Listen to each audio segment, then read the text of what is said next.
When a supermarket prides itself on having the freshest produce, a lot of fruits and vegetables end up in the trash. From where it's grown or processed to where it's sold, prepared, and eaten, Americans throw away about 35 million tons of food a year. Americans now throw away more food than paper, plastic, metal, or glass, and it's ending up in municipal landfills. The problem is when the food decomposes. It releases methane, which contributes to climate change. But not this store, where they use an eco-safe food digester. The machine converts solid food waste into a harmless liquid that can be flushed through normal sewage lines. The technology, already popular in Europe, is now spreading in the United States, according to the manufacturer, BioHigh-Tech.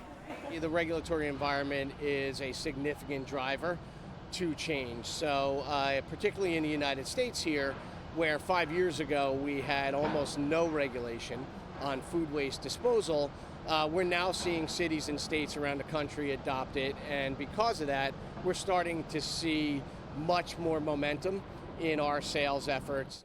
When world leaders gathered at the United Nations last month to sign a global agreement on climate change, it signaled their country's commitment to reducing carbon emissions and an era of new regulations back home. In the U.S., New York, California, and other states have stepped up composting efforts and enacted new restrictions on how much large commercial food waste generators can add to the waste stream. Author Andrew Winston says businesses are starting to see that going green doesn't necessarily mean spending more.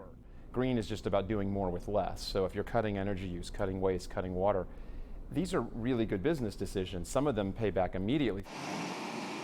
Organic recycling, for example, is often cheaper than hauling waste to a landfill, proving yet again that one person's trash is another's treasure. Kristen Saloomey, Al Jazeera, New York.